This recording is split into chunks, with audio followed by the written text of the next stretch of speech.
démarrons la deuxième séquence de co-construction politique de notre session nantaise. Bienvenue à Madame la Ministre et toute sa délégation. Bienvenue à tous les journalistes qui l'accompagnent.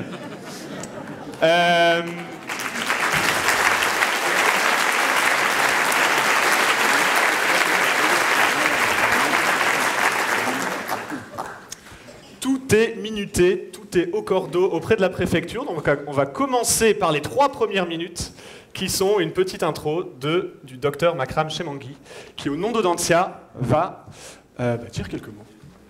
Je suis juste derrière toi. Ah bah, belle entrée. Bonjour à toutes et à tous, Madame la Ministre, Monsieur le Préfet, Messieurs et Mesdames les députés et toutes les forces vives de notre territoire. Nous sommes honorés de vous accueillir aujourd'hui dans cette convention forte de sens et d'engagement. Sens et engagement, voilà des mots qui nous ont guidés, nous, Audencia, dans un plan stratégique qu'on veut être un plan à impact au niveau de la transition écologique et sociale. Audencia crée Gaïa, une école de la transition écologique et sociale avec 3 promesses.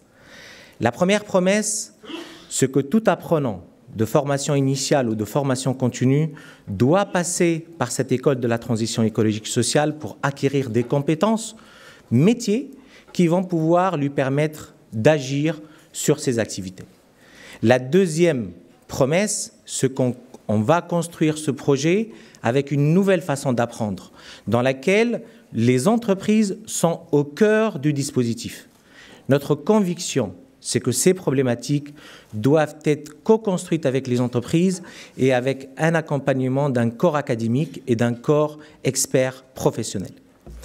Et puis, notre troisième promesse, c'est celle d'agir, d'avoir un impact sur notre territoire qui est cher à notre cœur, mais ce territoire, il est aussi en synergie avec d'autres territoires nationaux et internationaux. Et l'une des clés qui va nous permettre d'agir collectivement, c'est un projet qu'on a construit avec The Shift Project qui va permettre de générer des bonnes pratiques en termes d'enseignement et de recherche et qui vont être partagées avec l'ensemble de la communauté des institutions, écoles de commerce et universités en France. J'ai été formé à la finance et j'ai passé par les métiers dans une autre vie, dans les métiers d'auditeur financier, de fusion-acquisition, de restructuration d'entreprise. Et on m'a appris à l'époque comment maquiller et démaquiller de la performance et les équilibres. Je dois avouer que j'avais des bons succès à l'époque. Mais cet enjeu climatique, il ne peut plus être maquillé ou démaquillé en fonction des conjonctures et des humeurs. La seule réponse qu'on peut apporter, c'est celle de l'impact individuel et de l'impact collectif. Alors, dans cette belle convention et dans ces belles énergies que je vois devant moi, je vous dis quelle belle expérience, quelle belle aventure collective, et elle sera encore plus belle en ayant de l'impact sur nos territoires et sur notre planète. Je vous remercie.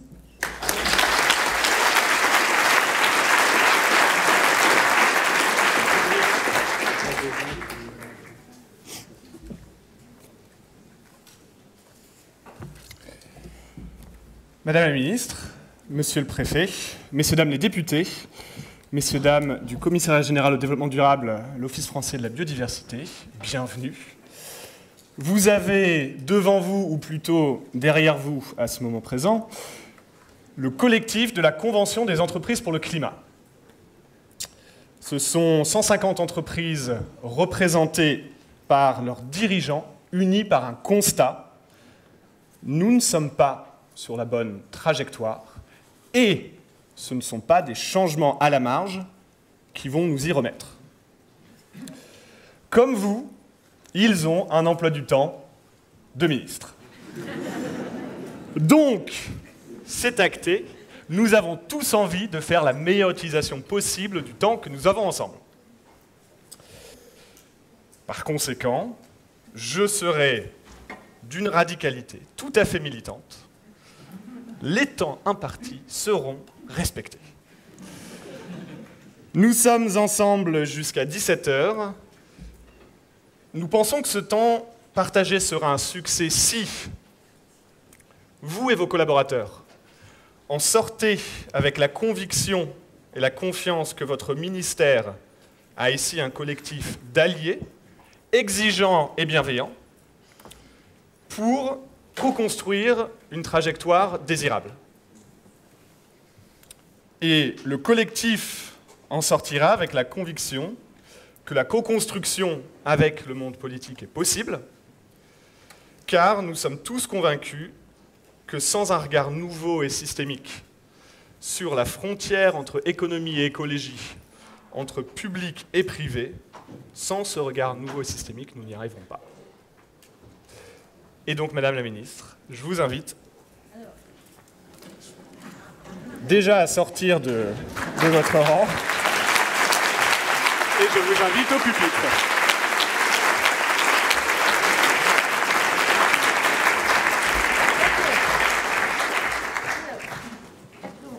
J'ai combien de temps là ? 10 minutes. J'ai 10 ? Faut pas que je dépasse. Bon, mesdames et messieurs, bonjour à toutes et à tous. Merci à Audencia de nous accueillir. Vous avez décidé de participer à cette formidable expérience de la Convention des entreprises pour le climat. J'en suis extrêmement heureuse. La Convention citoyenne, la première sur le climat, a été elle-même une formidable expérience. Elle a eu ses avantages, ses inconvénients, mais c'est le début d'une autre manière de construire la décision politique. On est loin du bout, mais je suis très heureuse que ça se poursuive à travers cette initiative que je trouve extrêmement intéressante et constructive. Si vous avez décidé de participer à cette formidable expérience, c'est que vous savez que nous sommes face à un enjeu de transformation majeur. En quelques années, nous allons devoir sortir ensemble de 150 ans de dépendance aux énergies fossiles. C'est un défi immense, mais aussi une formidable opportunité. Une opportunité d'être exemplaire, d'être à la hauteur du siècle, de construire un monde durable pour les prochaines générations, mais aussi, très prosaïquement, pour développer vos entreprises, pour garnir vos bons de commande et créer des emplois. Alors, on a beaucoup parlé d'ubérisation de l'économie il y a quelques années. Face à ce phénomène, notre économie a dû s'adapter en régulant, mais aussi en accélérant la numérisation de nos entreprises. C'est la même chose pour la transition écologique. C'est ce que j'appelle la teslaïsation. Alors, chacun peut mesurer les performances exceptionnelles d'une entreprise qui a tout misé sur la voiture électrique. En 2009, Tesla produisait ses 150 premières voitures. En 2009. 10 ans après, l'entreprise en produit 1,5 million et sa capitalisation boursière est plus importante que celle de l'ensemble des constructeurs mondiaux. C'est pour cela que les États, les constructeurs, les consommateurs, tous prennent le tournant de l'électrique. Et cette révolution industrielle de l'automobile, elle concernera bientôt tous les secteurs d'activité et il faut s'y préparer. Face au dérèglement climatique, nous allons effectivement devoir plus que jamais innover, repenser notre modèle de société, réinventer notre économie, sortir un petit peu de notre zone de confort. Et s'il revient à l'État de fixer le cadre, d'investir, d'accompagner, les entreprises ont vocation à être les premiers acteurs de cette transformation. Et alors, c'est pourquoi cette convention qui nous réunit aujourd'hui est une initiative qui est d'autant plus précieuse. Une initiative qui rassemble des TPE, des PME, des grands groupes, des entreprises qui sont engagées de longue date dans la transition écologique, comme les nouvelles arrivées, et qui doit permettre de partager les bonnes pratiques, d'identifier aussi les verrous qui restent à lever à cette nécessaire transformation, avec l'objectif d'essaimer très rapidement dans notre tissu économique. En bref, c'est une initiative comme on aimerait en voir beaucoup plus souvent. Alors, je suis très heureuse d'être avec vous, car aujourd'hui, vous le savez, nous allons prendre le tournant de la transition écologique, qui est une question existentielle pour une entreprise dans n'importe quel secteur. Ne pas le faire, prendre ce tournant, c'est prendre le risque de disparaître. Le faire, c'est saisir une formidable opportunité. Prendre ce tournant, c'est d'abord une responsabilité collective. L'urgence environnementale se fait chaque jour plus pressante. Le dernier rapport du GIEC le rappelle. Au rythme actuel des émissions de gaz à effet de serre, le réchauffement climatique pourrait dépasser les 3 degrés au cours de ce siècle, et ce, avec des conséquences dramatiques pour notre société dans son ensemble.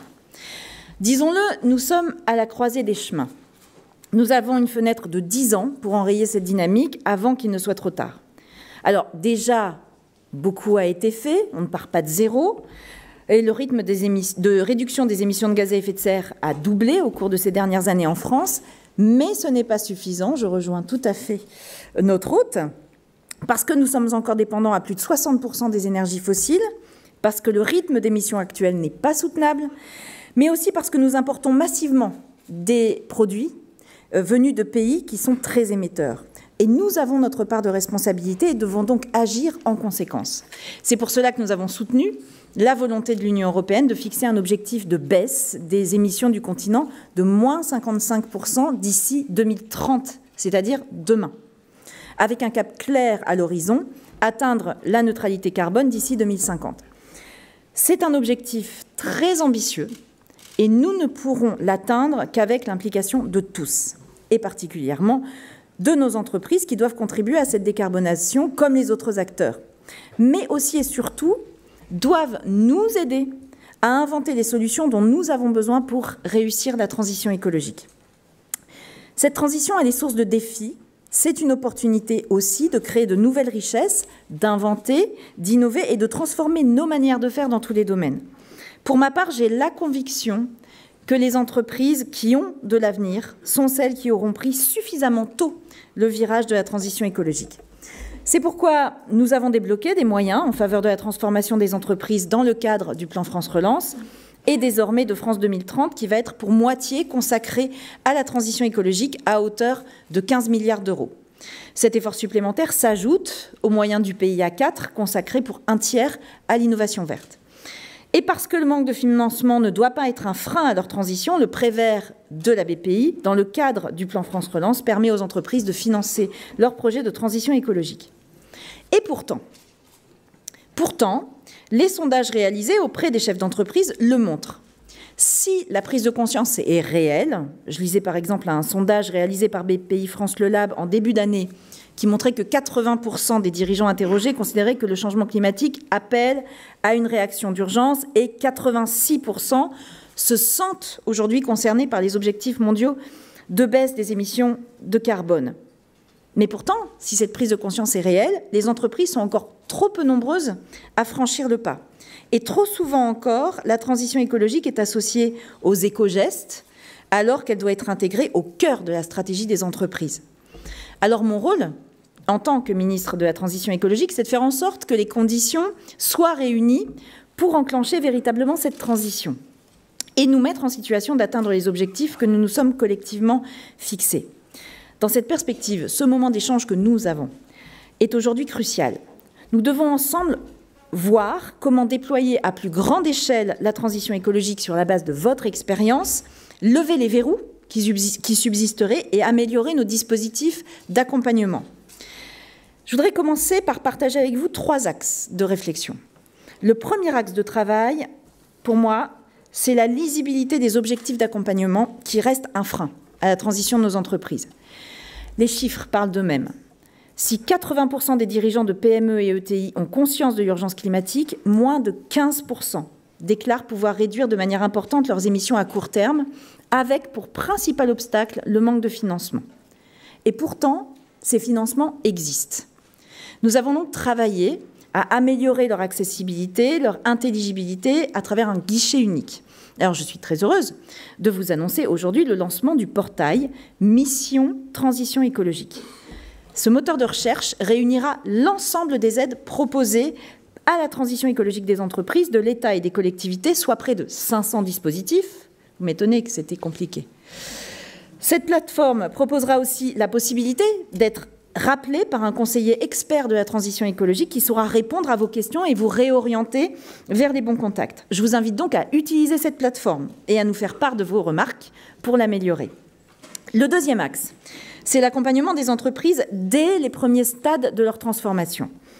Je vous le disais, nous mettons en œuvre des moyens sans précédent dans le cadre de France Relance et de France 2030 pour accompagner la décarbonation des entreprises. Pour autant, si nous voulons atteindre nos objectifs climatiques, nous devons massifier encore plus la démarche. C'est pourquoi le modèle des diag Ecoflux était un bon modèle. Ils ont connu un bon succès avec plus de 700 entreprises accompagnées en un an. Et donc sur ce modèle, nous lançons un nouveau dispositif appelé Décarbone Action. Cette aide, qui est développée en partenariat avec l'ADEME et BPI France, vise à accompagner les PME pour qu'elles puissent définir leur plan de réduction de leurs émissions. Cette aide permettra également de mettre en place les premières actions au sein de l'entreprise et en lien avec leurs principaux clients et fournisseurs. Nous visons 400 entreprises accompagnées d'ici 2023. Le troisième axe, c'est la définition de feuilles de route de décarbonation partagées à la maille des grandes filières économiques. J'étais ce matin au chantier de l'Atlantique, à côté d'ici. Le secteur du transport maritime est emblématique des opportunités et des difficultés de la décarbonation de l'économie, avec des choix technologiques structurants et un besoin de synchronisation des acteurs publics et privés, notamment pour assurer la disponibilité des carburants bas carbone, par exemple, ou encore le déploiement des infrastructures portuaires de décarbonation. C'est pour permettre à chacun de savoir où il va et comment il peut tirer son épingle du jeu que je suis heureuse de vous annoncer aujourd'hui qu'avec Bruno Le Maire, nous allons engager un grand travail d'élaboration de feuilles de route de décarbonation partagées entre filières économiques et pouvoirs publics. C'est un processus qui a été prévu dans la loi climat et résilience qui a été adoptée cet été et qui sera mené en lien étroit avec les acteurs économiques. J'insiste là-dessus. Il ne s'agit pas d'une démarche verticale, mais au contraire d'une démarche de co-construction avec les représentants des filières économiques, le gouvernement, les représentants des collectivités territoriales. C'est vraiment la marque d'une nouvelle forme de relation entre l'État et les entreprises qui sera adaptée aux enjeux de ce siècle.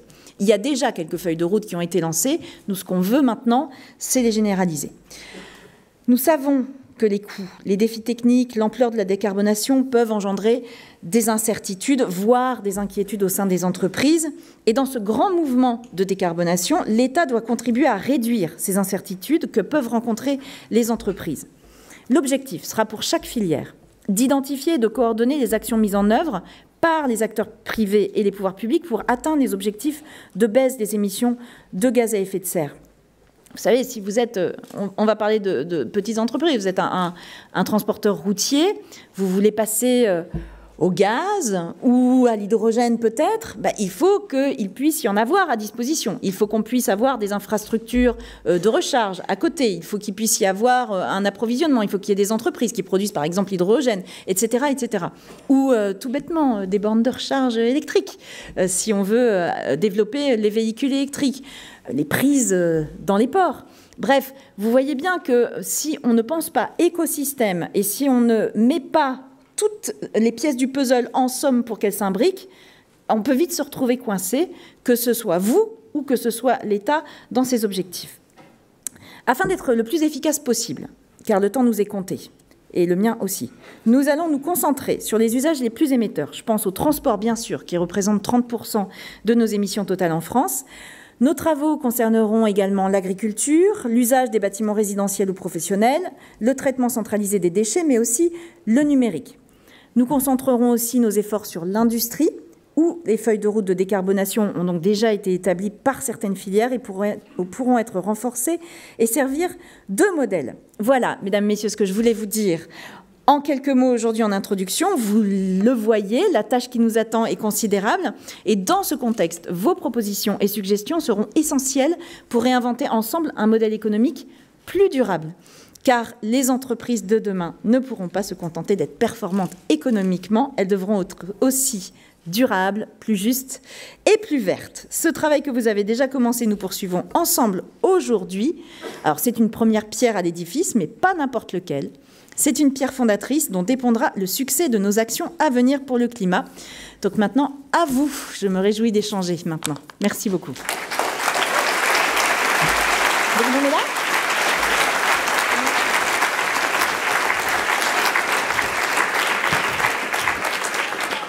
Merci. On m'entend là ? On m'entend pas ? Allô ? Oui, c'est vrai. Merci beaucoup. Vous avez presque tenu les 10 minutes, mais j'avais rusé, on a démarré tôt.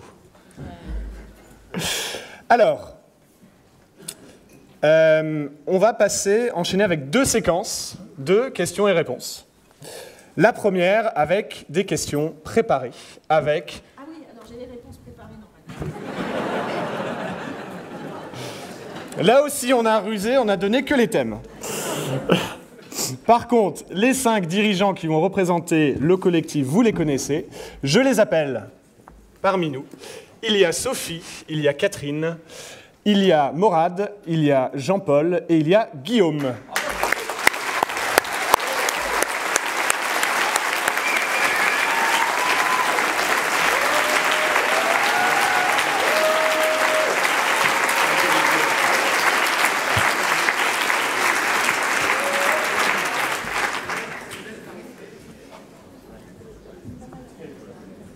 Alors, malheureusement, il n'y a pas un micro par personne, mais il y a 150 x 4 égale 600 lingettes.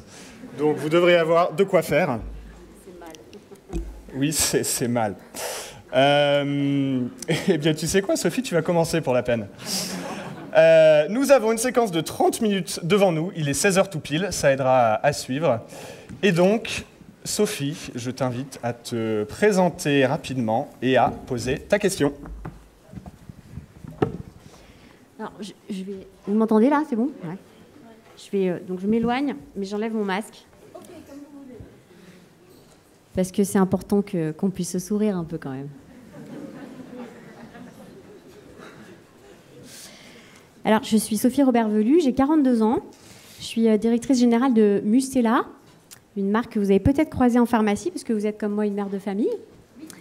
Notre entreprise Expansion, c'est une entreprise à mission française, familiale et bicorp qui a été créée en 1950. Et on a un chiffre d'affaires qui est réalisé à 70% à l'international, donc pas uniquement en France, et on a à peu près 1000 collaborateurs, un peu plus de 1000 collaborateurs dans notre entreprise.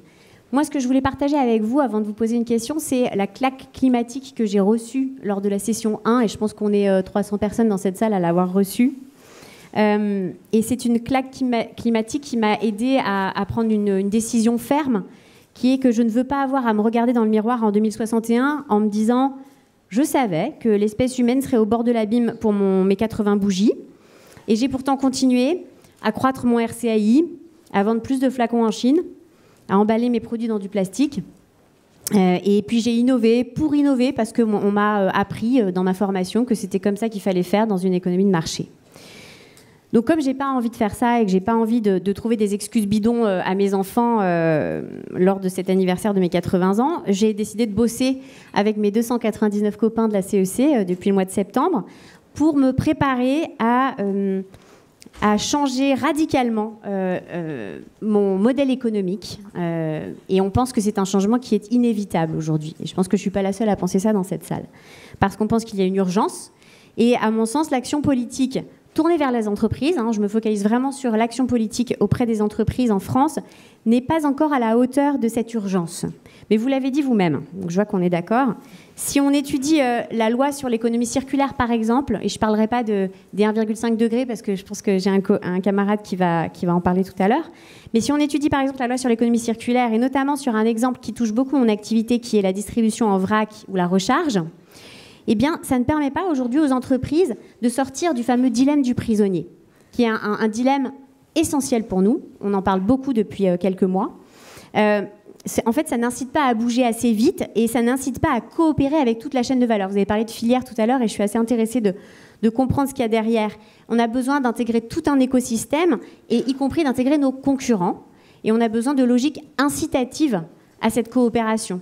D'un point de vue monétaire, financier, en termes d'emprunt et d'aide.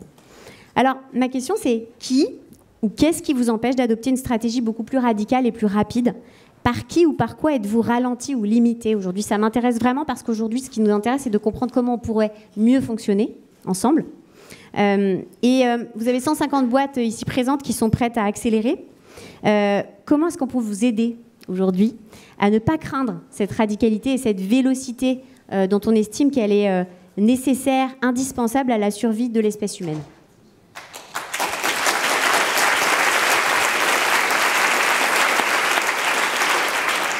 Avant de vous répondre, juste, moi, je n'étais pas là à la première session. Comment vous vous êtes pris la claque? Parce que ça m'intéresse. On peut faire une CEC Copo, enfin politique peut-être pour leur faire vivre ça, mais ça a duré 2 jours. La convention du gouvernement pour le climat. Ou la CGC, exactement. C'est 2 jours dans lesquels on a rencontré de grands scientifiques du GIEC, on a rencontré des experts, on a rencontré ensuite dans une session 2 des entreprises qui avaient commencé à se mobiliser, et pas Tesla mais plutôt Interface, autre modèle. Mais en tout cas, oui, c'est 2 jours où on a compris, on est passé par le U de la dépression, du deuil, de la colère, du déni, on a tout fait, on a pleuré tous ensemble. Il y avait quand même 300 personnes qui se sont mis à pleurer, à se prendre dans les bras avec des masques. Mais c'est vrai. Et puis ensuite, on a dépassé cette colère et ce déni et ce deuil pour désapprendre à espérer et apprendre à vouloir et à passer à l'action. Voilà.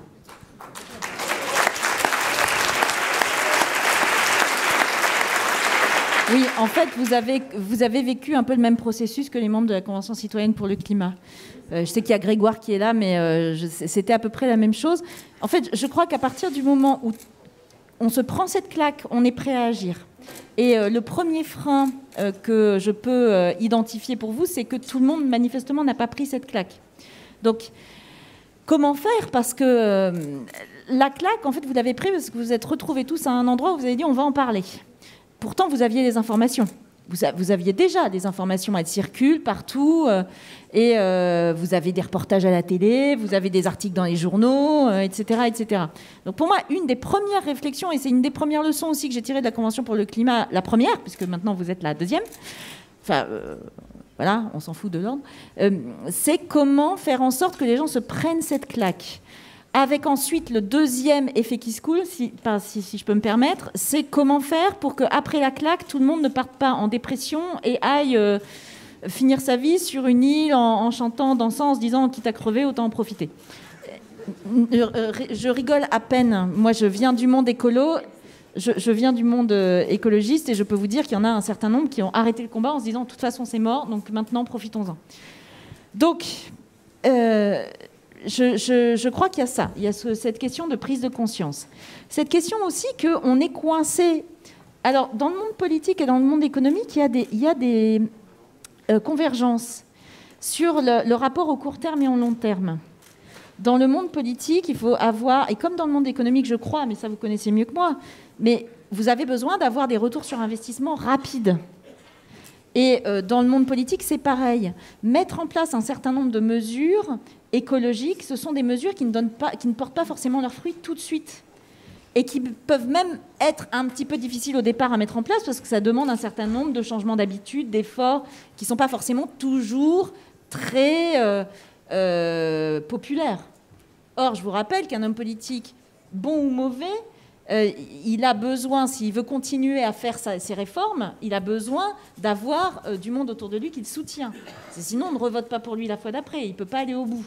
Je ne parle pas de ceux qui veulent juste être réélus pour être réélus, je parle vraiment de ceux qui veulent changer les choses. Un seul mandat. Mais oui, mais un seul mandat, vous n'avez pas le temps. Enfin, bon, enfin bref. Mais on ne va pas changer la vie politique tout de suite. C'est de la co-construction. Hein. Bah, vous voulez de la co-construction, on fait de la co-construction. Et nous avons aussi un monde politique où la prise de conscience commence à venir. Moi, je vois des changements, hein, donc tout n'est pas fini. Mais où on a aussi un système, et notamment, moi je le vois avec mes vieux copains de Bercy. À Bercy, il y a toute une partie qui est en train d'évoluer très positivement. Il y a une autre partie qui est encore dans l'idée qu'une dépense pour la transition écologique est une dépense, pas un investissement. Et donc ce chemin, c'est un chemin qui demande beaucoup de conviction, beaucoup de temps, beaucoup d'explications. Et puis aussi, on a un monde des entreprises où il y en a une partie que je vois ici qui y va et qui a très envie, et une autre partie qui, pour plein de raisons, est encore un peu réservée vis-à-vis de ces réformes. J'en ai donné quelques exemples tout à l'heure. Ils disent c'est trop cher, c'est trop compliqué, on va se prendre la concurrence en face, etc. Donc, il faut réussir à aligner toutes les planètes. C'est pas si simple. Mais quand je vous parlais de teslaïsation tout à l'heure, c'était pas pour jouer avec un mot qui fait slogan. C'est parce que on se rend compte que les entreprises qui ont pigé qu'il fallait y aller, comme Tesla, qui ont mis les moyens pour y aller, maintenant, elles explosent tout. Et derrière, les autres constructeurs qui, eux, se disaient « Ouh là là, doucement, prenons le temps », machin. En fait, ils sont complètement dépassés. Ils sont obligés maintenant de prendre la suite rapidement, ce qui pose un problème. Dans la mesure où, je parle des constructeurs automobiles, ils sont obligés de passer beaucoup plus vite que prévu à l'électrique. Derrière, il faut que tout suive. Donc nous, derrière, on travaille pour mettre des bornes partout, etc. Mais il y a aussi la chaîne de valeur. Vous parliez de la chaîne de valeur tout à l'heure. On a tous les sous-traitants, tous les fournisseurs, etc., qui, eux, n'étaient pas prêts.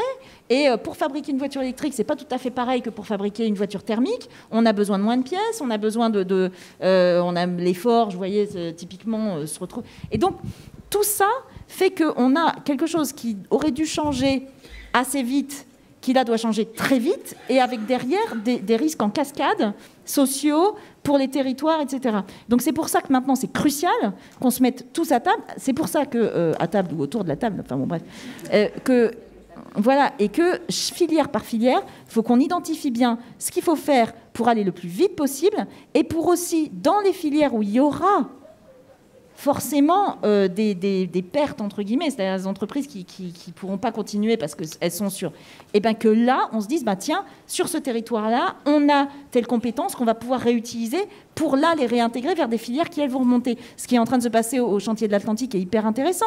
On construisait des bateaux. Là, maintenant, ils sont en train de construire des éléments pour l'éolien offshore. Et maintenant, ils sont en train de construire des bateaux à voile. Bon, ça y est, on est loin d'être au bout, c'est pas ça qui fait l'équilibre économique du chantier pour l'instant, évidemment, mais ils sont en train de partir vers des filières d'avenir et de commencer à construire. Et donc, c'est à nous d'accompagner ça pour que ça soit pas juste une queue de comète, mais qu'au contraire, on puisse y aller. J'ai fait 10 fois trop long. Bon, on fera pas les 30 minutes. Hein. Ou alors, on fera des... Bon, on va d'abord applaudir. On se fera violence sur des questions courtes. Je pense que ça commence par là. Et...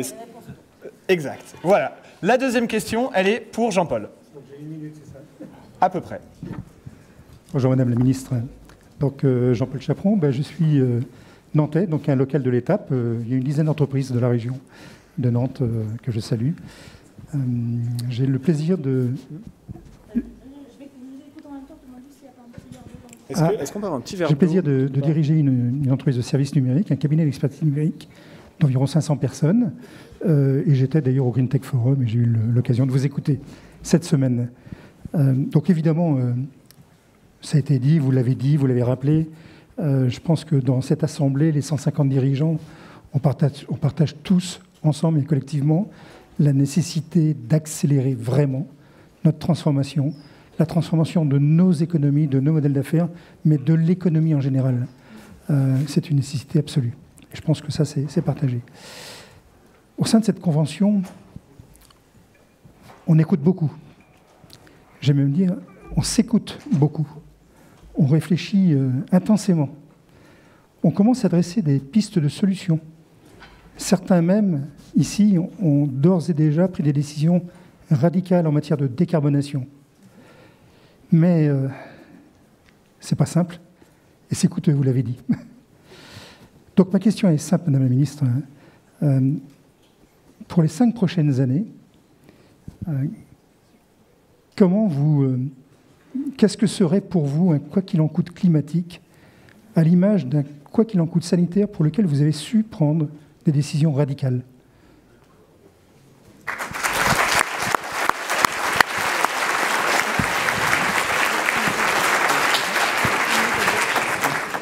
Un quoi qu'il en coûte climatique, on a déjà commencé.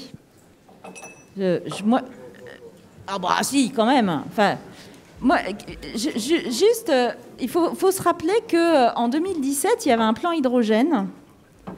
De mémoire, j'ai François de Rugy qui est en face de moi, il s'en souviendra autant que moi.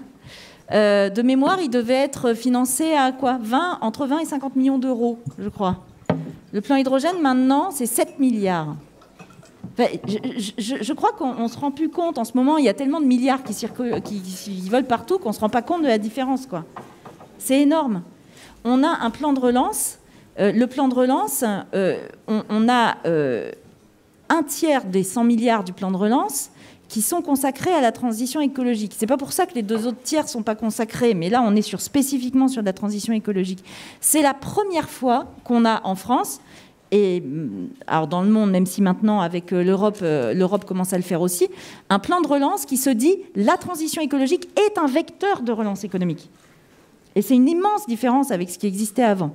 Là, on vous remet sur l'établi un plan d'investissement pour 2030 de 30 milliards d'euros, dont la moitié qui est consacrée à la transition écologique. Donc en fait, l'argent public, c'est plus trop ça le problème. La question maintenant, c'est de réussir à faire de l'effet de levier avec l'argent privé qui doit suivre, et cette articulation, et c'est pour ça que je vous disais que ces feuilles de route étaient importantes, cette articulation avec les besoins des filières et des entreprises pour que l'argent soit mis au bon endroit pour faire un effet de levier suffisant au bon moment pour qu'on avance. Mais je crois vraiment que la question du quoi qu'il en coûte est une question qui n'est pas derrière nous. On a I4C là, qui a dit qu'on avait augmenté nos dépenses de transition écologique de 10% cette année, qu'il faudrait qu'on soit à 80 milliards, donc on peut encore augmenter. Mais quand je vous disais tout à l'heure qu'il y a plein d'aides, qu'il y en a plein qui ne sont pas utilisées, que finalement tout ça montre qu'on a surtout besoin de bien s'organiser. Sur la rénovation des bâtiments, par exemple. Sur la rénovation des bâtiments, on a beaucoup de rénovations qui sont faites, mais pas encore suffisamment de rénovations globales, c'est-à-dire une rénovation efficace.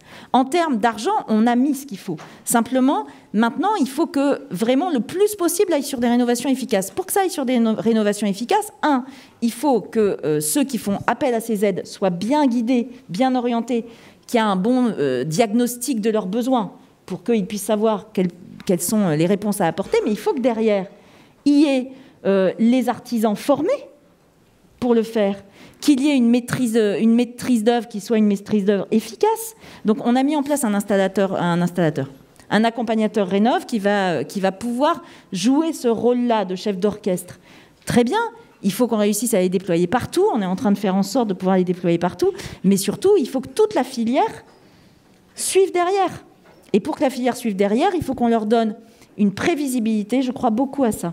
Je crois beaucoup aussi que si on ne donne pas de la visibilité sur le long terme aux entreprises, elles vont avoir un peu de difficulté à pouvoir investir. Donc, pour les filières, c'est pareil. Donc, nous, on est un certain nombre à militer pour qu'on ait une pérennisation de ces aides sur la rénovation. C'est un exemple, hein, mais dans le temps, avec notamment, par exemple, on pourrait faire une loi pluriannuelle, une programmation pluriannuelle, pour que tout le monde ait la visibilité, que les chefs d'entreprise, les artisans, etc. se disent « tiens, ok, ça vaut le coup d'aller se former parce que là, je vais avoir du débouché », pour que les filières qui se développent de matériaux biosourcés, par exemple, puissent aussi se développer en se disant de toute façon, on va avoir là des clients parce que ça va faire partie des cahiers des charges pour la rénovation. On a une nouvelle réglementation là pour le neuf, où on doit beaucoup développer le bois. Derrière, il faut qu'on travaille avec la filière bois pour qu'il y ait du bois. Vous voyez ? Donc, c'est se contenter de penser juste à l'aspect financier, qui est évidemment essentiel, ce serait, à mon avis, ne pas voir tout ce que ça veut dire autour comme organisation nécessaire pour qu'on soit efficace. Chaque argent dépensé, chaque euro dépensé doit être un effet de levier pour le développement de toutes les filières. Voilà. Merci beaucoup. La troisième question, elle est pour Guillaume et il va falloir faire encore plus court. Mais c'est justement pour ça que j'ai envie de te préserver, Catherine. Non, mais j'avais surtout envie de parler et que aussi vous nous entendiez. Et peut-être que vous pourrez raccourcir aussi la réponse. Bonjour Madame la Ministre, donc je suis Guillaume Capel, je suis le fondateur de SINGA, qui est le premier réseau européen d'innovation sur les migrations. Et donc j'accompagne des entrepreneurs qui sont réfugiés, immigrés, ou des entreprises à impact sur l'inclusion dans 7 pays. Et je pense que la qualité des mobilités et des interactions socioculturelles sont des enjeux qui sont clés de la transition écologique.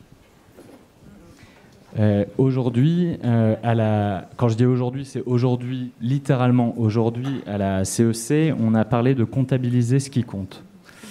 Depuis 10 ans, mon entreprise contribue à la croissance, du lien social, du bien-être, des vocations, de la sécurité et de l'information en France. Mais aussi dans d'autres pays d'Europe, d'Amérique du Nord et d'Afrique du Nord. Pour vous donner des exemples, les entreprises chez Singa ramassent les déchets métalliques, favorisent l'apprentissage de nouvelles langues, offrent un toit à des personnes qui sont sans abri, permettent de former des développeurs, des chefs cuisiniers et des apiculteurs. Je suis donc très, très riche de liens, un peu moins de biens. Il y a dans cette salle de nombreuses entreprises qui réparent la nature et l'humanité. Elles régénèrent. Elles produisent sans laisser de traces, comme un voilier sur la mer. On voyait cette image-là tout à l'heure. Il y en a d'autres qui veulent évoluer vers une économie qui est plus régénératrice. Et ce sont elles, en fait, qui nous assurent un avenir. Pourtant, j'ai le sentiment que le bon élève de la classe nationale reste la start-up hyper valorisée financièrement, peu importe son impact. Vous disiez...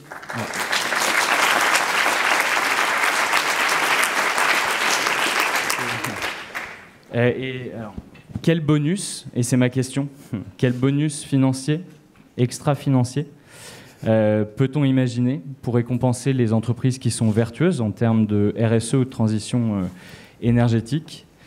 À quand un PIB qui affiche une croissance des liens et des résultats carbone? Y a-t-il déjà des outils et des référentiels pour y parvenir, que vous connaissez, que vous utilisez? Donc si je résume, quel bonus pour nos boîtes? Et à quand quand est-ce qu'on pourra mesurer la croissance des vertus sociales et carbone de l'économie? Merci beaucoup.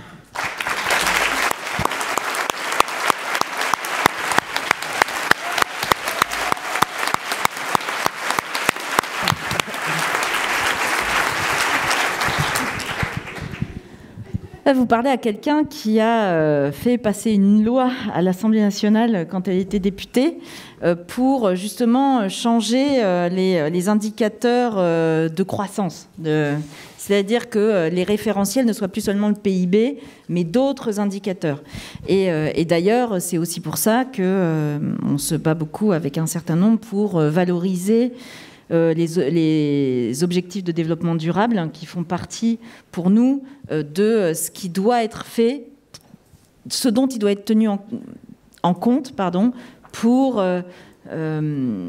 être un indicateur du développement d'une société. Et pas simplement la croissance du PIB. Je vous rappelle qu'une bonne guerre, c'est vachement bien pour la croissance du PIB. Ça me fait penser à quelque chose, mais c'est pas grave. Du coup, nous avons commencé à travailler sur ces référentiels depuis un certain temps. Nous avons demandé aussi au Conseil pour le climat de travailler sur ce genre de référentiel et de nous évaluer sur ces questions-là. La loi climat et résilience demande aussi à ce que les entreprises mettent en place ces référentiels. Et nous avons au niveau de l'Union européenne une discussion sur une directive pour harmoniser tout cela. Pour l'instant, c'est un peu fumeux, mais nous avons d'ores et déjà mis en place une plateforme qui s'appelle impact.gouv.fr, qui est une plateforme où les entreprises peuvent d'ores et déjà mettre sur cette plateforme ce qu'elles ont fait. Parce que moi, je crois aussi beaucoup en la nécessité de partager. Pour vous dire, cette plateforme, j'y suis allé hier. Elle n'est même pas responsive en mobile. Et en fait, ça prouve bien que l'État met pas les moyens là-dessus. En fait... C'est qui l'a mis en place, la plateforme là? Je vois les gars du CGDD. La CEC est d'ailleurs signataire de la charte d'impact.gouv.fr. C'est Bercy.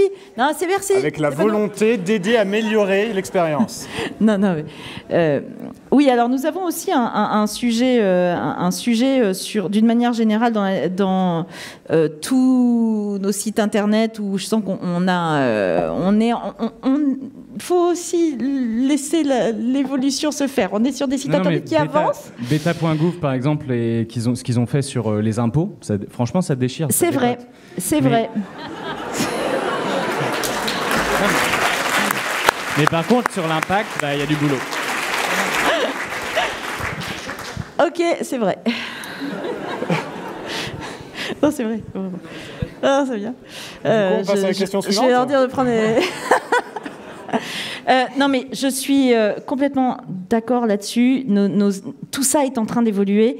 Ça va un peu pas assez vite par rapport à ce que je voudrais, de la même manière que le budget vert qu'on est en train de mettre en place, qui pour moi est un outil formidable, mais on a eu un premier budget vert qui est un premier point de départ, mais on a encore trop d'angles morts dans le budget vert. Donc chaque année, on va progresser. Mais sur les entreprises, je suis d'accord, d'autant plus que je pense vraiment que la RSE, c'est très bien, sauf que maintenant, il faut passer à la suite, quoi.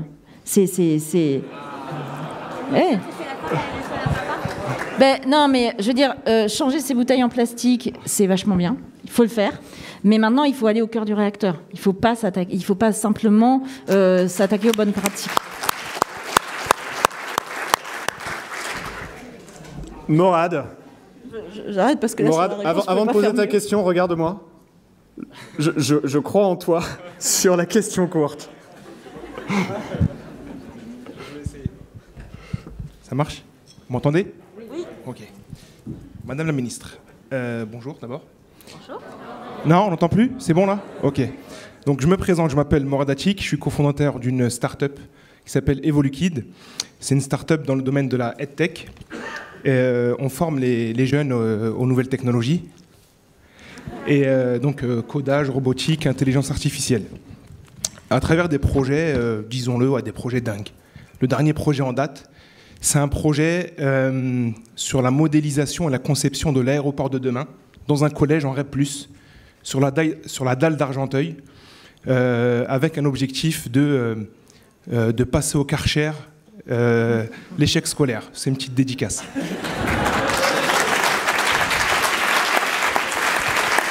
On a un slogan chez Evolukid, c'est d'accompagner les jeunes aux enjeux de demain. Et avant de rencontrer mes amis de la CEC, ma famille de la CEC, parce qu'on est une famille, et on est une famille nombreuse, à tel point que la SNCF nous a accordé une carte spéciale famille nombreuse, et on voyage gratos. Et du coup, avant de rencontrer la CEC, la vision d'Evolukid dans les enjeux de demain, c'était des enjeux l'IA, la blockchain, la robotique, etc. Et du coup, maintenant, nos enjeux, c'est ces nouvelles technologies, mais associées, en fait, on intègre des briques, donc des briques pédagogiques sur l'écologie, l'environnement. Donc on touche les jeunes, c'est très important. Nous, on prend le problème par le bas, et on touche quand même pas mal de jeunes et de personnes, près de 100 000 par an, donc à travers nos différents projets. Et vraiment, je remercie beaucoup la CEC, donc je remercie ma famille par rapport à ça. Moi, je suis là pour vous dire qu'en tant que technophile, vous l'avez compris, on sait désormais que la technologie ne résoudra pas la crise climatique. Alors, tout le monde ne le sait pas, ça, donc c'est bien de le répéter. Et voilà. Donc je le répète. Mais il faut réduire, et ça c'est pareil, il faut réduire drastiquement les émissions de gaz à effet de serre par tous les moyens, mais aussi et surtout par des décisions politiques, d'où ma question. L'enjeu majeur de la COP26, ça a été de maintenir le réchauffement climatique à un seuil de 1,5 degré, si je me trompe, et c'est un échec. Comme vous l'avez dit, si on reste sur ce rythme-là, on va plutôt avoisiner les 3 degrés, donc c'est chaud. Mais je crois que selon en 2015, on était à 4. Donc là, on est descendu à 3, peut-être même à 2, mais on n'y est pas encore. 5, je crois, selon un rapport de l'ONU. En fait, ça dépend des experts, c'est compliqué. D'où ma question. On voulait savoir, est-ce que la France a été à la hauteur de ses ambitions? Et une question un peu plus dimensionnée pour vous en tant que ministre de la Transition écologique, parce que moi, je suis frustré. Et vous, de par votre mandat, est-ce que vous pouvez nous dire quelles ont été vos plus grandes frustrations par rapport à tout ça? Merci.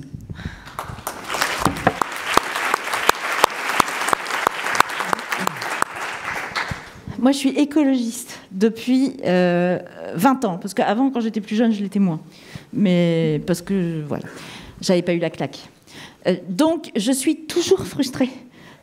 Parce que je voudrais toujours que ça aille plus vite.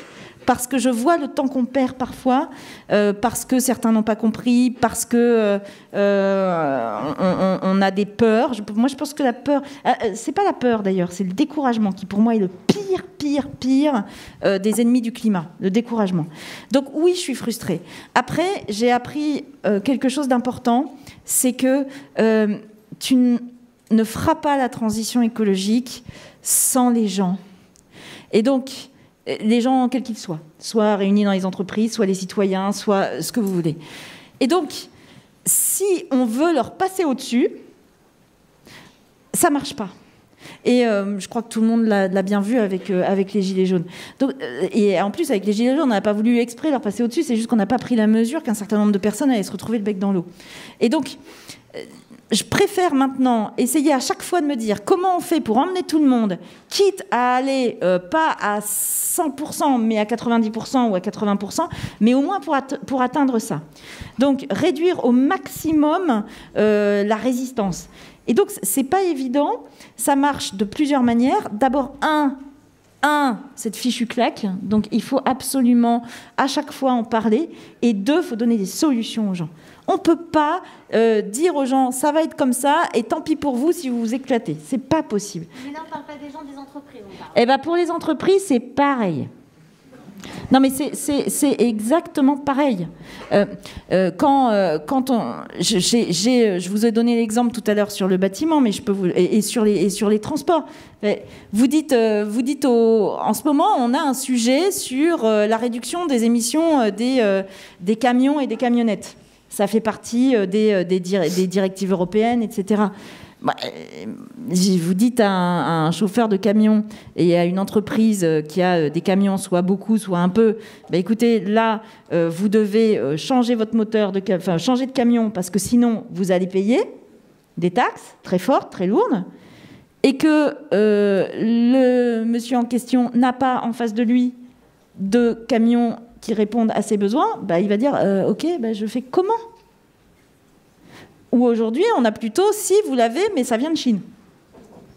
Donc il faut à côté mettre en face les moyens pour que les entreprises s'installent, pour qu'elles puissent produire ces camions qui vont pouvoir répondre aux besoins des transporteurs. Donc quand je dis qu'il faut laisser personne sans solution, c'est ça. C'est ça. C'est à chaque fois que vous faites au niveau européen, on se bat pour le mécanisme d'ajustement carbone aux frontières. C'est la fameuse, ce qu'on appelle très injustement la taxe carbone aux frontières. Pourquoi on se bat pour ça ? Parce qu'on est en train, là, de mettre en place des normes, des règles assez dures pour les entreprises de décarbonation de leurs process, etc. Et à côté de ça, on a des entreprises qui n'ont pas les mêmes contraintes, qui vont produire en Chine, ou on dit toujours en Chine, ou ailleurs, et qui vont pouvoir faire rentrer leurs produits en Europe et qui vont donc créer une concurrence complètement déloyale et qui vont décourager nos entreprises qui sont en train de faire les efforts. Donc le mécanisme d'ajustement carbone aux frontières, il est là pour ça. Il est là pour justement faire en sorte que tous les efforts qui sont faits par les entreprises en Europe ne soient pas sabotés par le fait qu'ils auront de la concurrence déloyale. Oui, d'accord. Donc c'est typiquement un exemple de ce qu'on est en train d'essayer de mettre en place pour, en plus, encourager les autres pays, puisqu'il n'y a pas de frontières au changement climatique, les autres pays à s'engager aussi dans une réflexion sur la baisse de leurs émissions. Et quand vous voyez que même en Chine, ils sont en train, alors tout doucement, un tout petit, mais quand même, de mettre en place un petit marché carbone chez eux, ça veut dire que ça bouge. Et que le marché européen, c'est quand même pas négligeable pour un certain nombre d'entreprises, un certain nombre de pays. Voilà. Merci beaucoup. La dernière question pour Catherine.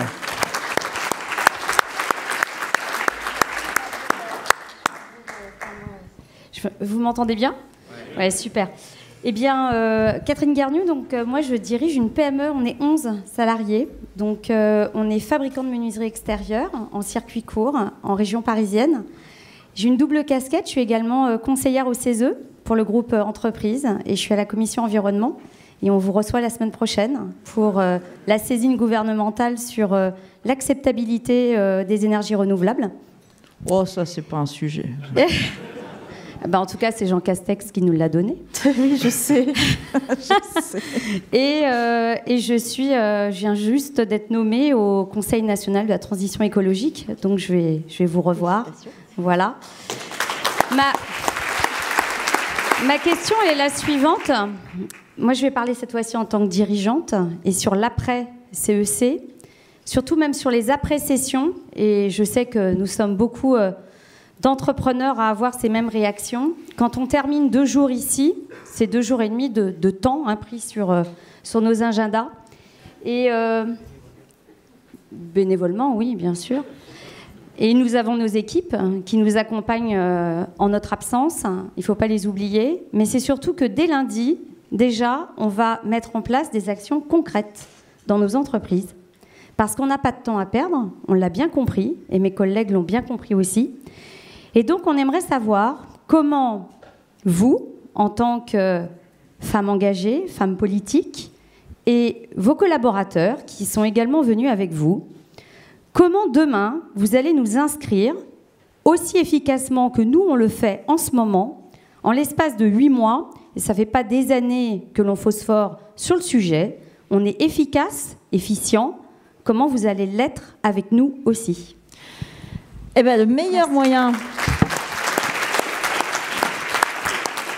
Le meilleur moyen pour qu'on réussisse à faire des choses ensemble, c'est qu'on se parle. C'est le meilleur moyen. Donc, l'État, comment il peut aider les entreprises? Il peut aider les entreprises avec la réglementation, c'est-à-dire notamment en supprimant des trucs inutiles, en se concentrant sur ce qui est efficace, etc. On a déjà commencé, on a déjà commencé, on n'a pas ménagé notre peine. Il y a encore certainement des choses. L'autre fois, je suis tombée sur un projet d'ombrière sur un parking, c'est-à-dire mettre des panneaux solaires sur une ombrière de parking, et où... je ne sais même plus si c'était un maire ou un chef d'entreprise, tiens, je ne sais plus si c'était, peu importe, qui me disait, donc là on est sur un parking, donc c'est artificialisé, et donc là j'ai besoin d'1 an avant d'avoir l'autorisation pour pouvoir mettre une ombrière sur un parking pour des histoires de considération environnementale. Et là je me suis dit, là il y a un sujet. Donc typiquement, mais je ne l'aurais pas su s'il ne me l'avait pas dit. Donc en fait, il faut des moments de rencontres régulières. C'est aussi à ça que servent les comités de filière, c'est pour pouvoir bien identifier ce qui ne fonctionne pas et ce qui fonctionne, et que vous nous fassiez remonter, là ça marche pas, parce qu'on peut vous aider donc avec la réglementation, on peut vous aider avec les aides, on en a déjà parlé, je m'étale pas, et ensuite on peut vous aider aussi par une forme de planification avec les territoires. Moi je crois qu'on a des outils qui sont en train d'être mis en place, notamment les fameux CRTE, monsieur le préfet, les contrats de relance et de transition écologique. Chaque territoire est en train de réfléchir avec tout ce qui existe sur son territoire pour pouvoir installer un développement économique centré sur la transition écologique avec les entreprises du secteur. Voilà quelques outils. Comment ? Peut-être la fiscalité ? La fiscalité aussi, bien sûr. Et la fiscalité, mais bon, on avait la taxe carbone, là, on sent qu'elle est toujours là, mais elle va évoluer. De toute façon, on a des règles européennes, donc le Fit for 55 va aussi faire évoluer toutes ces questions-là. C'est un sujet, ce sera pour la prochaine session. Mais donc voilà, nous on a nos outils, vous avez vos besoins. On a besoin aussi que vous ayez des visions de ce que vous voulez faire. Et on a un sujet qui est la planification. Moi, je crois que maintenant, il faut arrêter de penser que la planification, c'est un gros mot. Au contraire, je crois que la planification, c'est très important pour pouvoir avancer. C'est-à-dire là, avoir une vision un petit peu plus... en retrait. Regarder aussi sur nos territoires. Parce que ici, à Nantes, moi, j'ai quand même des entreprises là, qui me disent... On a trop de travail, on n'arrive plus à trouver de la main-d'œuvre. Donc on a un sujet. Et je peux vous dire que d'autres territoires, on n'a pas assez de travail.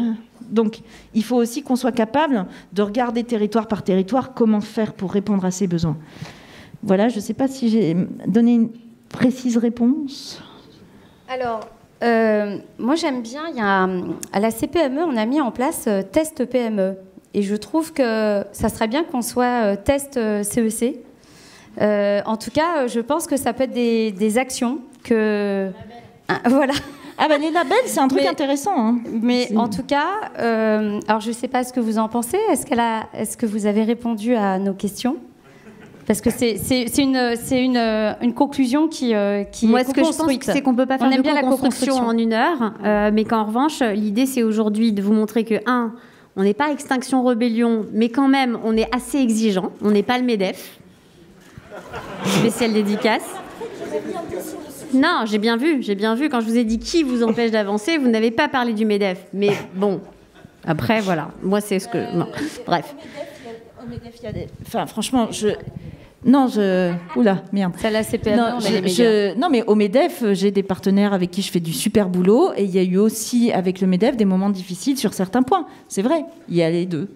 Mais ce que je veux dire, moi, en conclusion par rapport à ça, tout ce que j'entends, c'est qu'aujourd'hui, il y a une volonté peut-être de nous écouter un peu plus et de peut-être mesurer à quel point vos outils répondent à nos besoins. Guillaume, il veut que ce soit responsif sur un téléphone portable, par exemple. Entre autres... Voilà, ce serait la plus facile des choses qu'ils demandent chez Singa. Mais ensuite, je pense que nous, on a effectivement des pistes, des idées, mais on peut effectivement tester aussi les mesures que vous voulez mettre en place, parce qu'il y a aujourd'hui un niveau de connaissance, d'expertise, de volonté et de radicalité au sein des gens de la CEC qui fait qu'on est peut-être un petit peu plus visionnaire que vos partenaires habituels. Moi, j'en ai besoin. Donc, on va se trouver des moments. Alors, je pense que collectivement, on est très heureux de l'entendre. On m'a glissé dans l'oreillette que le départ de l'amphi se faisait à 16h57. Tout le monde check sa montre. Ce qui veut dire qu'il nous reste 16 minutes pour les questions spontanées du public. Madame la ministre, vous connaissiez Grégoire. Je ne sais pas où il est. Au fond. Il est là-bas. Il a à côté de lui Nicolas, que vous ne connaissez pas encore. Si tu peux faire coucou, Nicolas. Ah, il est là, Nicolas, pardon. Et donc, tous les deux, il y a un certain nombre de questions qui ont été recueillies par un outil digital pendant toute cette séquence. Un outil digital performant, donc. Tout à fait performant et responsive. Et donc, dans les 16 minutes qui nous restent, ils ont sélectionné les questions les plus plébiscitées par le collectif qui est assis devant vous.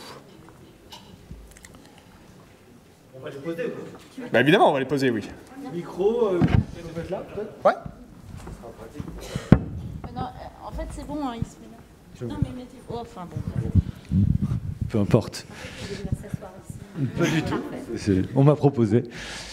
Bonjour Madame la Ministre.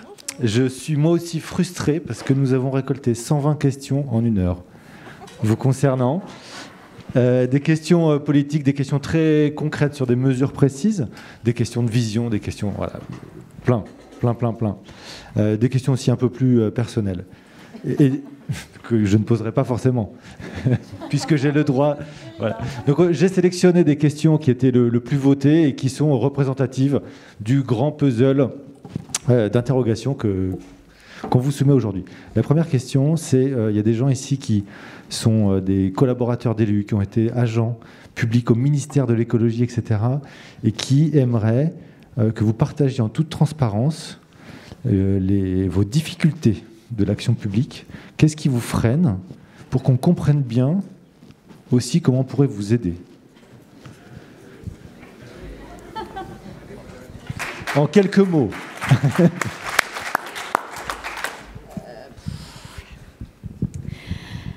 Ce qui me freine, c'est, on en a déjà parlé, donc je ne vais pas revenir sur le fait que tout le monde n'est pas au même niveau de conscience de l'urgence. Parce qu'en fait, je crois que tout le monde a conscience qu'il faut faire quelque chose pour la transition écologique. Maintenant, même dans les endroits les plus conservateurs, j'entends plus faut rien faire. Enfin, sauf un ou deux, mais sauf à l'extrême droite. Mais sinon, pour le reste, tout le monde... Et donc, c'est plutôt une question d'urgence. C'est oui, il faut le faire, mais pas trop vite, etc. Donc, et puis, on a, je crois, beaucoup de peur. Et aussi, ça, c'est très la France. Un, on a peur du changement. Enfin, une partie. Et deux, on aime bien se voir à travers des caricatures.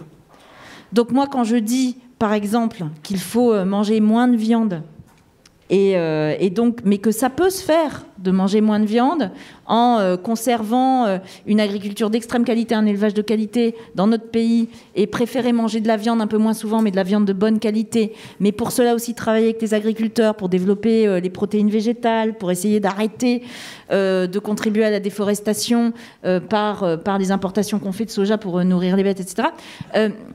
Quand je dis ça, on me dit...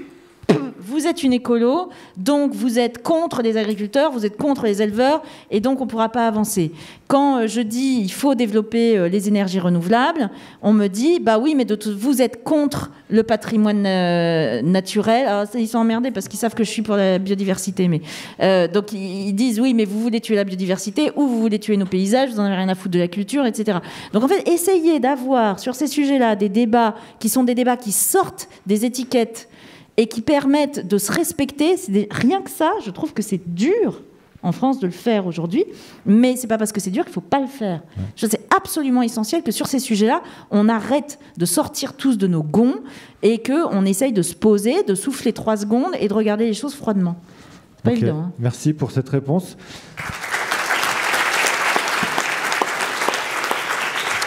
Il y a justement parlé de la claque et votre question, qu'est-ce qui nous a mis une claque ou qu'est-ce qui a mis une claque aux dirigeants il y a quelques mois. On parle de pédagogie, de sensibiliser le public.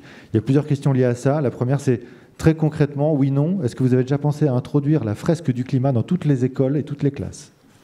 Ah oui, oui, c'est vachement bien. Mais alors maintenant, il y a la fresque de la biodiversité aussi. Il y a les deux. On fera les deux. Donc, non, la fresque du climat, c'est génial. C'est génial. Est-ce qu'il faut la mettre dans les programmes scolaires ? Il s'avère que c'est pas moi qui décide des programmes scolaires et que c'est pas le gouvernement. Il y a une commission pour ça. Hein. Oui. Alors, je me demandais si on pourrait pas faire. On n'a pas eu de séminaires en fait à cause de la Covid et tout ça, donc on s'est pas beaucoup vu en fait entre ministres jusqu'à il y a quelques mois. Et avant, on était en Conseil des ministres en visio, donc c'était compliqué. Mais le coup de la fresque pour le climat pour tout le gouvernement, ça pourrait être sympa. Franchement, il y a beaucoup de ministres du gouvernement qui sont de plus en plus sensibilisés à la question. Vraiment. Moi, je travaille mieux que ça a pu être le cas encore il y a quelques années avec tous mes collègues du gouvernement. Après, évidemment, tout le monde n'a pas le même degré de sensibilité à l'urgence. Mais la fresque pour le climat, c'est pour tout le monde. Il faut la faire partout, vous avez raison. Merci. Une réponse en un chiffre sur une échelle de 1 à 5. À quel point le gouvernement, dans sa globalité, a conscience que énergie égale PIB égale destruction de la planète, etc. Ça va vous étonner. Je dirais 4. 4 sur 5 ? Ouais. Ok. Oui, ça a beaucoup bougé ces derniers temps. Autre question là-dessus, sensibilisation. On a vu des spots de sensibilisation sur la pandémie avec les grands-parents qui accueillent les petits-enfants, etc. À quand des spots publicitaires pédagogiques sur l'effondrement, la biodiversité, enfin voilà.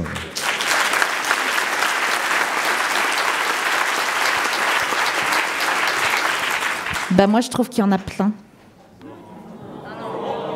Moi, j'ai l'impression qu'il y en a plein, mais je suis très preneuse. Alors là, vraiment, hein, très preneuse qu'on trouve ensemble comment on fait pour réussir à trouver le bon moyen de sensibiliser les gens. Moi, j'ai l'impression qu'avec la COP26, il y a eu plein de trucs qui sont sortis. Enfin, non. On a enlevé les questions sur la COP26. Faites-moi remonter tout ça parce que Ouais. Dans le métro. Alors, justement. Proposez-moi, je suis très preneuse. Proposez-moi. Alors, il y a déjà ça, c'est une proposition. Il y a aussi du ne pas dans les propositions. Il y a une question. Comment peut-on encore voir des pubs du type des vols sans CO2 ? Ah, ça va être interdit. C'est la loi climat résilience. On a interdit ce genre d'allégations qui sont des allégations mensongères. Et de la même manière, alors j'ai plus en date de quand exactement ça se met en place, mais je crois que c'est en janvier. Les voitures, les pubs pour les voitures, en ce moment, vous avez les grammes de CO2. Ouais. Sauf que, enfin, je ne sais pas pour vous, mais pour moi, le temps que je réfléchisse en lisant en tout petit caractère le gramme de CO2, si c'est bien ou si c'est pas bien, c'est hyper difficile. Et donc là, maintenant, il va y avoir un étiquetage environnemental qui va se mettre en place. Mais pour les voitures, dans les pubs, ce sera tout de suite, vous verrez si c'est en gros vert, orange, rouge, quoi. Donc vous verrez tout de suite si la voiture devant vous, c'est une voiture plus ou moins dangereuse pour le climat. Ça prend en compte la fabrication de la voiture ? Mais bien sûr. Ok. Je crois. On vous croit. Non, si, c'est la CV normalement, c'est toute la CV. Des questions, une question très concrète, en réponse en une date. Question de croyance ou de voyance. En quelle année va-t-on connaître une baisse de notre empreinte carbone au niveau France ? Importation incluse. Ah ouais, mais ça c'est dur. Parce qu'on a baissé, au niveau France, on a déjà baissé. En empreinte carbone, eh ben, parce que c'est censé faire un truc comme ça. Oui, je sais. Pas un truc comme ça. Je sais. Si on met tout en place, ça peut arriver assez vite. Ouais, mais ça, c'est ce que je dis à mes enfants, moi. Non, mais parce que je suis embêtée, parce que l'empreinte carbone, ça veut dire aussi toutes nos importations. Oui. Et là, moi, je mets en place tous les outils pour qu'on y arrive. La réindustrialisation, la mise en place de la législation européenne, parce qu'on a besoin qu'on ait une législation européenne harmonisée, sinon on ne s'en sort pas. La mise en place de la taxe carbone, du MACF. Et puis, oui, la réindustrialisation de notre pays, circuit court. Là, on a une stratégie importante sur la déforestation importée et qui va aussi passer, et là je le dis pour tout, par les commandes publiques. Je pense que la commande publique est un levier d'action qui est important. Là, on est en train de mettre tout ce qu'il faut, toutes les règles partout. Ouais. Alors, je ne vous dis pas que vous en êtes responsable, hein, mais à votre avis, même en tant que spectateur de ce qui se passe, spectatrice, ça se dit, spectatrice ? Oui, ça marche. Pardon, spectateuse de ce qui se passe, en quelle année, à votre avis, ça va commencer à baisser ? C'est plus ça le sens de la question. C'est pas qu'est-ce que vous faites pour non, mais je pourrais vous donner un slogan. Objectivement, je ne sais pas sur notre. C'est facile pour nous, France tout seul. C'est très facile. C'est déjà commencé. Par contre, sur l'empreinte globale, je veux pas vous dire de bêtises. J'arrive pas à dire avec aplomb une énorme connerie en me disant ça va passer. Ouais. Donc il va falloir pourtant. Non, mais je vais vous faire une réponse de Normand. Bientôt. Le plus vite possible. Le plus vite possible. Et plus vite on s'y met, mieux c'est pour tout le monde. Et surtout pour les entreprises. Vous parliez juste avant de la responsabilité de l'État via la commande publique. Je lis la question, que j'aime bien la formulation. Nous, entreprises, toi, État. Mais État a beaucoup d'entreprises. Est-ce que vous voyez comme la responsable RSE des entreprises publiques ? Ah bah bien sûr. Enfin, de toutes. Déjà, si je pouvais m'occuper des miennes chez moi. On travaille énormément en ce moment. D'abord, il y a une grosse réorganisation dans les ministères. On travaille sur la commande publique, qui est un sujet sur lequel j'ai encore eu des réunions il n'y a pas très longtemps. On a... ça s'appelle comment le plan national achat durable, et puis... C'est ça, service public éco-responsable. Non, mais Diane est très forte là-dessus. Mais non, mais parce qu'elle s'occupe de ces sujets au CGDD. Elle fait un très bon boulot, d'ailleurs, je tiens à lui dire. Et donc, oui, on met en place tout ça.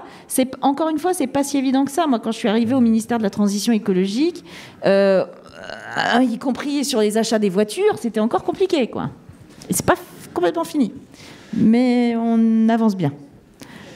Et non, mais par exemple, les cantines, moi j'ai des cantines qui relèvent de mon ministère, il y en a plein.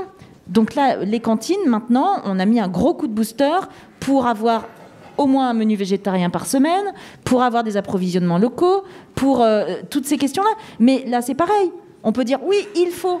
Non, sauf que derrière, il a fallu former tous les cuisiniers. Parce que je peux vous dire qu'au début, nous, tous les lundis, c'est lundi végétarien au ministère.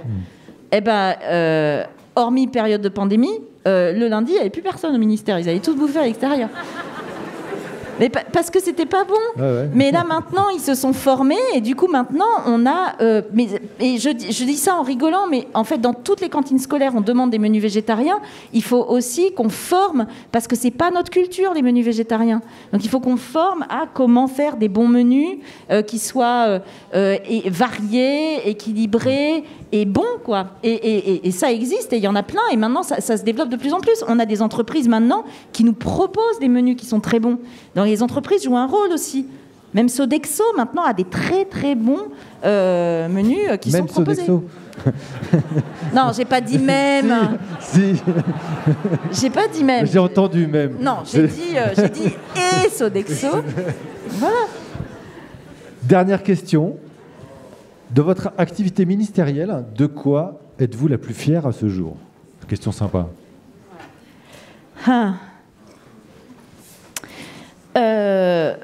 Ce dont je suis la plus fière, c'est...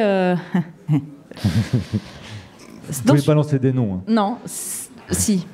Non, ce dont je suis la plus fière, c'est de jamais avoir baissé les bras. Parce qu'il y a encore beaucoup d'obstacles et parce que face à ces obstacles-là, on peut se résigner ou on peut continuer à avancer parce qu'on sait qu'il faut y aller, quoi. Et donc, dans tous les moments où on peut avoir se dire, bon, c'est fatigant, mais il faut penser à la claque qu'on s'est prise, il faut penser aux enfants qui sont derrière nous, et il faut penser à tout ce qu'on peut faire de super. Moi, je suis persuadée que la transition écologique, c'est une superbe opportunité et que soit on la voit comme une calamité qui nous tombe sur la tête, soit on la voit comme un magnifique défi à relever. Et vous êtes des entreprises, vous êtes normalement plutôt dans cet état d'esprit, de défi. Et ben, grâce à la transition écologique, moi, je vois des gens, à chaque fois, quand ils se sont lancés, ils ont les yeux qui brillent, ils ont plein d'idées, on découvre des trucs auxquels on n'aurait jamais pensé. Et ce que je veux, moi, leur dire, ce que je veux vous dire à tous, putain, allez-y, plantez-vous, c'est pas grave, on recommence, mais au moins, on part dans la bonne direction. Et ça, c'est un état d'esprit qui est un état d'esprit que je trouve beau et que j'ai envie d'aider. Et donc, tant qu'il y aura cet état d'esprit-là, moi, je serai avec vous tout le temps. Merci beaucoup.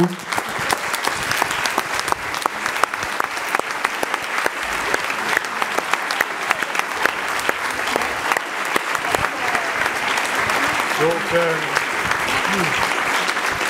un immense merci, Madame la Ministre, d'avoir passé ce temps avec nous. Une dernière question, alors que vous allez vous en aller à vos prochains rendez-vous. Si on repense à ce qu'on disait au début, avec quoi repartez-vous de ce temps que vous avez passé avec ce collectif ?